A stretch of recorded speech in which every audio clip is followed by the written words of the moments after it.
Hi, everybody. Welcome to another edition of Bengal Magazine. And on the show, and we've got quite a show today, Kelsey Schwan starts things off. She's the women's lacrosse coach. And Kelsey's bringing along Rebecca Martinez, her senior attacker. I love that word. Nate Young, the head coach for strength and conditioning here at Buffalo State, will join us. Mark Howlett from men's soccer and Maria DePeters from volleyball. They're coming on together talking about the non-traditional season that the NCAA allows. We'll have Bengal update with Gabrielle Mediak. A couple of take fives with the Bengals, and of course the Tim Hortons Athlete of the Week. So a lot to pack into 30 minutes. We're going to take a quick break, and when we come back, we're going to go outside and talk a little lacrosse.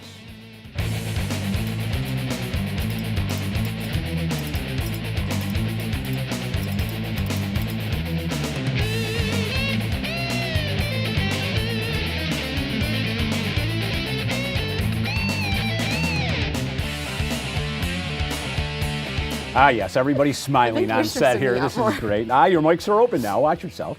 Kelsey Schwan joins us from the women's lacrosse team, the head coach, and Rebecca Martinez, her senior attacker. And Kelsey, this is an interesting start for us in lacrosse. We have a new face, kind of, and that's you as the leader of this program. Before I get into that, tell us about the makeup of this year's team. It's your first time on the show this year.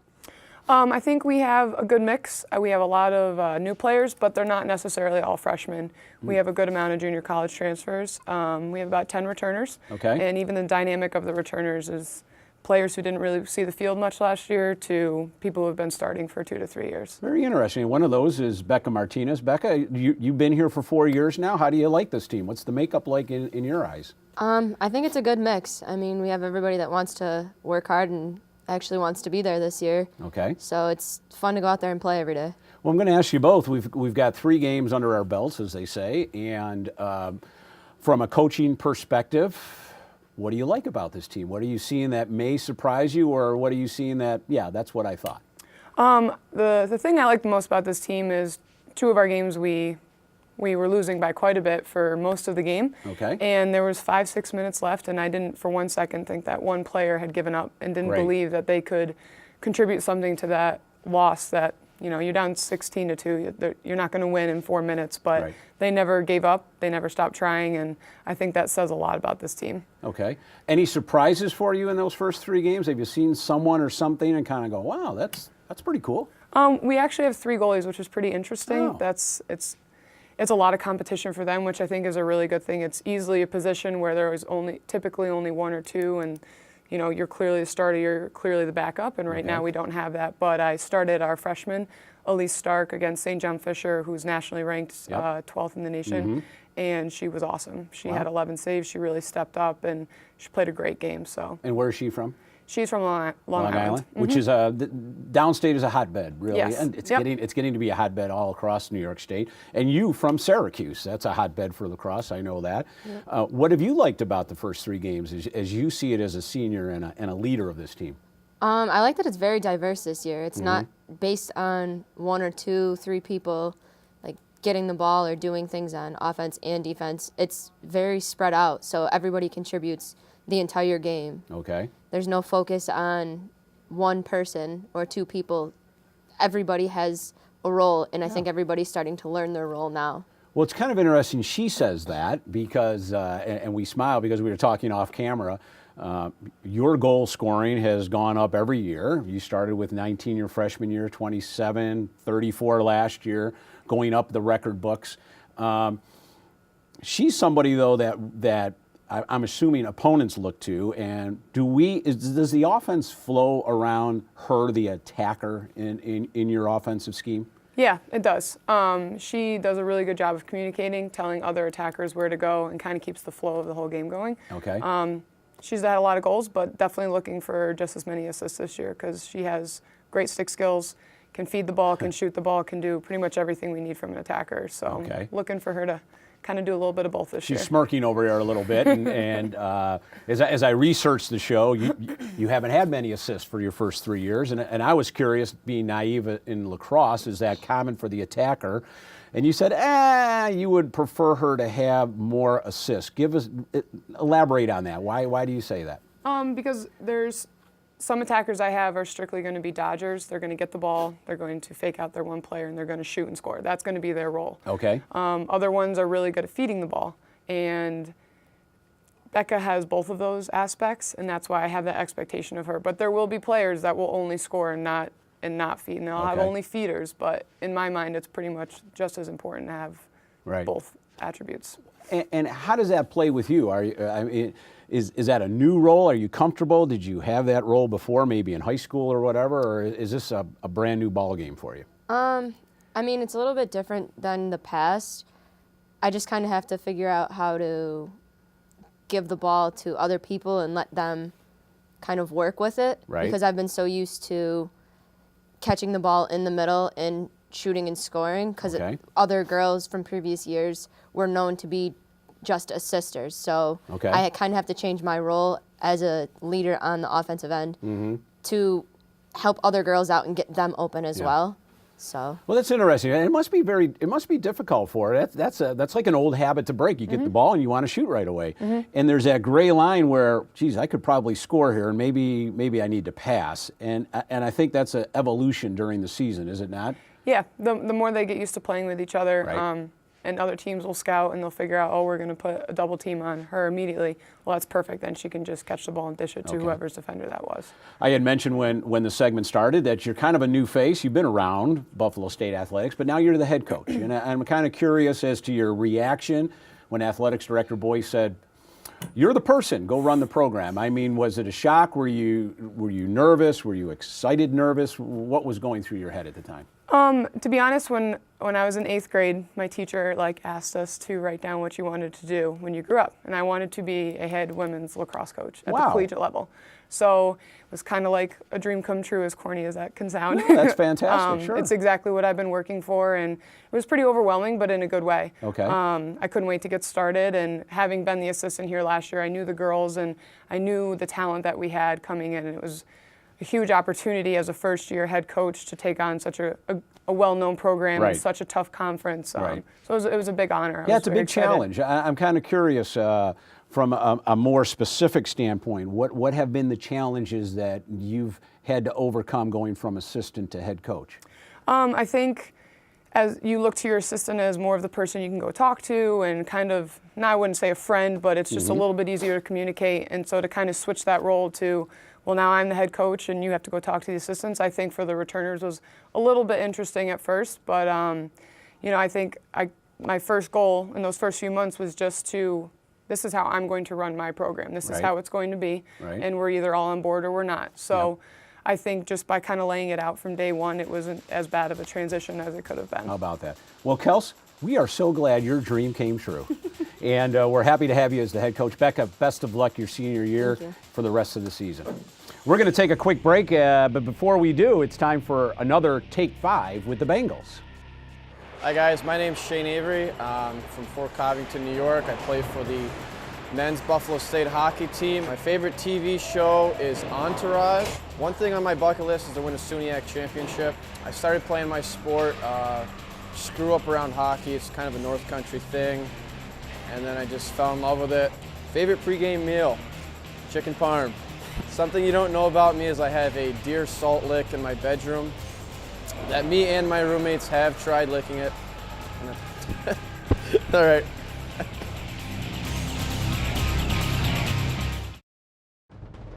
Congratulations are going out to Corey Cox, this week's Tim Hortons Athlete of the Week. The junior health and wellness major went to the NCAA Division III Indoor Track and Field Championships in Lincoln, Nebraska, and took 4th in the long jump with a jump of 7.11 meters. He also competed in the 200-meter dash and took 10th with a time of 21.89. So again, congratulations to Corey Cox, this week's Tim Hortons Athlete of the Week. And I am weighed down with a lot of thoughts right now, but we're here talking to Nate Young, the strength and conditioning coach for the Bengals, and what I'm wearing here we'll get to a little bit later. But Nate, you've been here for about a year. Yep. I'm sure you've had time to evaluate and review, and tell us about what's happening at Buffalo State Strength and Conditioning right now. Okay. Well, over the course of the year, I've really been working on trying to get all of our teams in the weight room and participating in it. And that's been our number one goal. And right now we have almost every team participating on a regular basis. There's a couple teams out there that are in there but not in there. Right. So, but we're doing a lot better with that. And then our second goal is really teaching technique. Okay.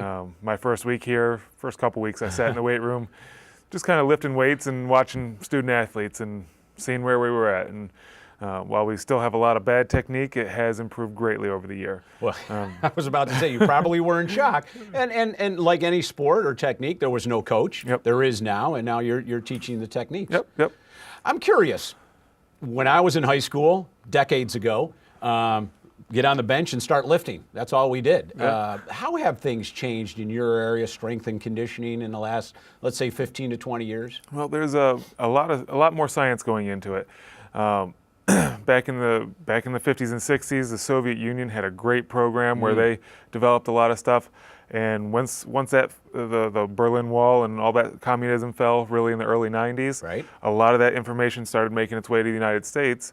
So we're now doing stuff that they were doing in the 50s and 60s, and it's really boosted our athletic performance. Okay. Then there's some guys, smart guys, who have sitting there and said, okay, now what do we do with this information? They've taken it to another level. How about that? Guys at University of Missouri are doing some research on, speed training as opposed to just getting strong. It's like, well, now let's see. They've got machines that measure the speed of the bar. Let's find optimal speeds and how it improves vertical and speed. And it's not necessarily about how much weight you lift. It's about how fast you Correct. lift with good form. So Yeah, the science of it all is really really taken hold, hasn't it? Yep. Well, everybody's out there saying, Koller, what are you doing? What the hell do you have around your shoulders? This is one of the gadgets, techniques, games, tools, whatever we want to call it. And I'm going to stand for our camera, and as I do, you sit there and tell us basically, why is this around me right now? Well, we do a lot of different exercises with the chains, anywhere from hooking them onto barbells to various body weight exercises. Okay. Things like lunges, things like push-ups. So things right now, you want me to do lunges. Yes. So if I did something like this, Yep. is this a proper lunge, would you say? Close Not enough. bad for an old guy, huh? Close enough. There you go. I can't get down because of my bad knee. Okay. But where does this help an athlete? And what kind of athlete are we talking about? Is this a lineman? Is it for football? Is it a jumper for track and field? It could be a lunge. It could be with anybody. Okay. Because we're strengthening the leg muscles, they may have an injury in the hand and not be able to hold a dumbbell or hold a barbell, but we can put a chain around them and they can do exercises that way. And it simply adds to the body mass, the body weight? Adds to your body mass the same way a dumbbell or a barbell would. Okay. Now you just don't have to hold it. And if we got a super strong guy, he may be holding dumbbells and wearing a chain. Right. Now, So- and before we went on the air, you had me do a couple push-ups, which I'm exhausted, so I'm not going to do them right now. And I would wear this, and is this the basic weight, or can you add on to this? And what would a push-up do? Well, push-up, same thing. I like the push-up because there's some different things that it hits that a bench press doesn't hit. Okay. But this allows us to add resistance. Right. There's some of our smaller guys that just will go all day with push-ups. So we add some resistance on them, and we can add more chains. Okay. We had some guys with up to 5 chains this summer doing push-ups. That wasn't me. wasn't you. So a swimmer, a diver, a cross-country runner, and a 300-pound football lineman can be seen around our area, in our strength and conditioning area, wearing this. Yes, and how we use it might be a little bit different There with you each go. one, but it is a tool that we use. Yeah. If we don't have weighted vest or they, like I said, they are injured or something like Right. that, anybody can use it, and it's just a matter of how we want to use it. Well, when I first saw it, I thought it was punishment. I said, no, we can't do that here in the athletics department. But pull out that green band here. Now, this is something that I have found interesting. I see a lot of our student athletes doing weird things with this around their ankles. Yep. So I would put this around my ankles. Yes. Okay, and I'm going to try to do this without pulling a muscle here. And the live studio audience is laughing right now. Now what do I do? Now what? Okay, there you go. You're going to stand up. Okay. And you're going to be, and you're going to be in a somewhat athletic stance. All right. And really what we're Playing doing. basketball. Yep. And we're taking lateral steps there. Am I supposed to stretch this as far as it can go? You can stretch it as far as you can go All right. without breaking We're it. going to go back that And way, then you can go back cameraman. the other way. And what am I? Ouch! And what am I supposed to be doing? What is that doing for me? It's working your glute muscles, the smaller glute Back, medius. the Yes, butt. yes, the Okay. butt. And it helps. What has happened is they've discovered that people with ACL injuries, That's me. sometimes it's been caused by a weak glute medius, so the smaller glute muscle. Coach, that thing's cracking as I go across. Is that right? It's Yes. caused by a weak glute muscle. Yep. Possibly. Possibly, yep. Wow. Let's have a seat, Nate. I'm sorry. So that's really why we're doing that. It's really not a core exercise. It's really for these guys here. Yep, it's a rehab, prehab exercise, whatever you want to call it. Okay. To try and prevent potential knee injuries down the road. Okay, and I know we use rubber bands. I don't know if they're called rubber bands for stretching, et cetera. Yep. So that's pretty interesting. I'm interested to know how specialized has this become, because you do things differently for football than you would for, let's say, soccer or lacrosse or swimming. I mean, so you have to really target all your exercises and routines for all these different sports. Yeah, I sit down and I write programs for each of them, or most of them. I've got a couple assistants that help me. There you go. But I try to make it as specialized as possible. Okay. At the bigger schools, they have multiple strength coaches, so they only have to focus on one or two sports. I've got all of them, so I try to make it as specific as possible based on their needs. Okay. And some of it's general needs. I look at injuries and then maybe common energy system usage in that sport and try to make the workout geared around that. Absolutely. Fascinating stuff, Nate. Thanks very much for being on. And I think thanks for bringing all this. I'm not too sure, but No problem. I am way down. We're going to take a quick break, but before we do, here's Bengal Update with Gabrielle Mediak. Hi everyone, and welcome to Bengal Update. I'm Gabrielle Mediak with the recap of news and a look at the upcoming events surrounding Buffalo State athletics.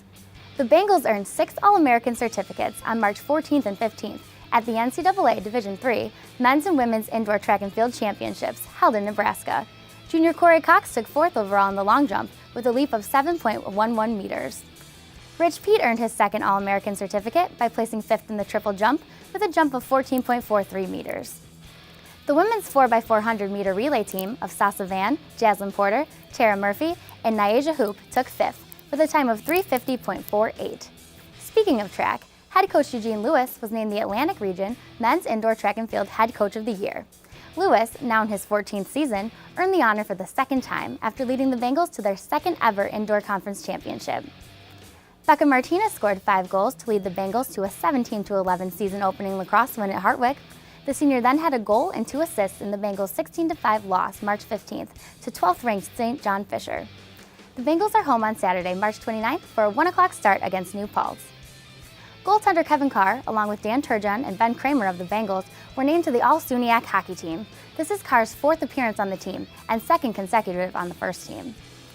Women's softball, currently on their annual trip to Florida, opens its season on Saturday, March 29th with a doubleheader against conference rival Fredonia. First pitch is at noon.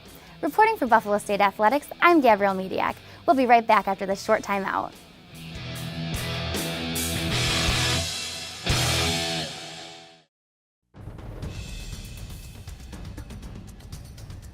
Well, I'm joined now by Mark Howlett from men's soccer and Maria DePeters from volleyball, and 2 sports that do not play in the wintertime. I know that. So what are you doing here is what I want to know. You are going to talk about the non-traditional season that the NCAA allows sports like volleyball, all sports, I think, all sports. You never know with the NCAA. But the non-traditional season, Mark, tell us about the non-traditional season. What is it? When can you have it? How many days is it, et cetera, et cetera? We're allotted 15 days of practice and Okay. we're allowed a date of competition. And I think it varies for each sport with how many hours you're allowed to go within that date of competition. Okay.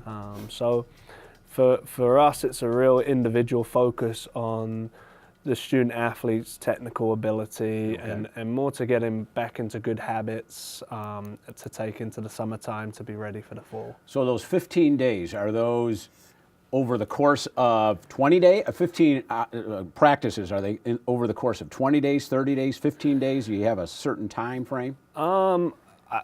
My understanding is that you can kind of manipulate it the way you like.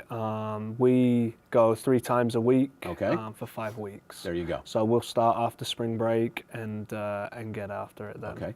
Maria, in volleyball, is it the same concept, the same theory? Yeah, absolutely. We do 3 days a week for 5 weeks. We lost that practice last week because of that fun blizzard that we how had. about that? So we'll pick up an extra practice the week of going into our day to play. Okay. 2 different sports, 2 different philosophies, 2 different techniques. Mark, men's soccer. What are you working on? Are you working on correcting bad habits, or maybe saying yes to good habits and continuing to concentrate on those techniques? Yeah, I think, we're in a unique situation this semester where numbers we don't have a lot of. Okay. So there's not really much tactical stuff going on. We want to improve the player as a player, because in the fall we don't really get a chance to do that, to really get down to basics, really work on his passing technique, short and longer, shooting techniques, 1v1 defending. So really breaking it down to what they should have learned growing up through the game. Same for you? Different thought process with your team? No, we're on the same page for Okay. this non-traditional season as Mark's team. I only have 8 girls right now. I had I had only 12 in the fall. So then you have 3, 4 graduate and leave, and so you have less numbers. So we really focus on our biggest things that we're working on is out of system hitting. How can we become better hitters when the play isn't perfect? Staying behind the setter, staying behind the ball, attacking spots. Defense can always improve. Blocking, we became a better blocking team at the end of season, but we need to be a better blocking team at the start of season in the fall. So really just breaking down skills that the girls need to improve on, and a lot of one-on-one attention. And even if you have a full roster, that's what non-traditional season is about. Sure. It's about working on the little things and more focus on that stuff that you don't have a lot of time to work on in the fall during season. And just listening to your answers, I'm going to make an assumption that the freshmen and sophomores probably get a little bit more bang for the dollar than the upperclassmen, only because maybe they need to work on certain things, and this gives them these practices to work on them. Am I going down the right road here, or maybe not? Yeah, I mean, I think they all need it just as Spoken like a equally. coach. I think, some guys, whether they're freshmen, seniors, will do things better than the other guys.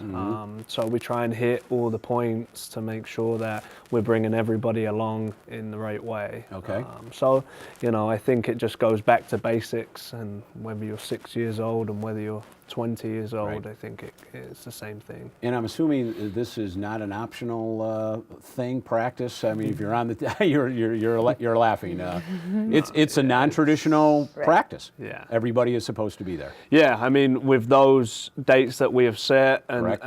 it's mandatory for us. I mean, up to this point, it hasn't been mandatory. When they want to go in the weight room, obviously we hope it's an expectation for them, but it's... So that's another interesting point, is these 3 dates that we have them, it's mandatory from the coaches, so we get to tell them what it is that we expect out of them on these days. So also on these dates that we practice, we also expect them, tell them that you have to be in the weight room lifting on these certain dates, where before we started non-traditional season, it was ran by captains. But for me, all of my team went because they knew that the captains had expectations of them. But now I'm allowed to instill the rules are that you have to go to the weight room and lift on these dates of play. So there are goals and there are expectations in the non-traditional season for you? I think individually, yes. Individually. We'll meet with the guys and set out some goals where we want to see them improve in certain areas as an individual. And again, incorporating the good habits to go away with. And leading up to, we have a date of competition where we're allowed to play. So, leading up to that and seeing improvements in them individually. Okay, so do you both have competitions scheduled, and here or somewhere else? And is this just a normal type game? Well, for us, we go to University of Rochester every year, and it's a tournament setup. So we actually are playing 4 matches, and you play 2 sets per match. Those matches have to be done in one day? In one day, Okay. yep. So it's 50 minutes or 2 sets, whichever comes first, just for time period. And we play, I think I have the schedule, but we're playing U of R, Nazareth, Lemoyne, and I forget the 4th team, but we'll play 4 teams. Okay, so you have a Division II in there with Lemoyne, correct? Yes. And how does it work for soccer? We are actually hosting a round-robin tournament here. The University of Buffalo are coming here, Canisius are coming here, and Fredonia. So we have. So it doesn't matter. I'm hearing in Division I, Division III. It doesn't matter what, especially to you, what division. Just competition, right? Yeah, because I think everybody, in each division are allowed a non-traditional season. Right. Other Division divisions one's are a around little 4 longer. days. Okay. But so it's nice for us to compete against those, Wow. and it's great to be around those environments of the Division I athletes Gotcha. too. Well, Mark, Maria, thank you very much for being on the show and talking about something that a lot of people don't know about, the non-traditional season. That's going to wrap it up for this edition of Bengal Magazine. Thanks to everybody here in Instructional Resources, and we'll see you in 2 weeks for more Bengal Magazine.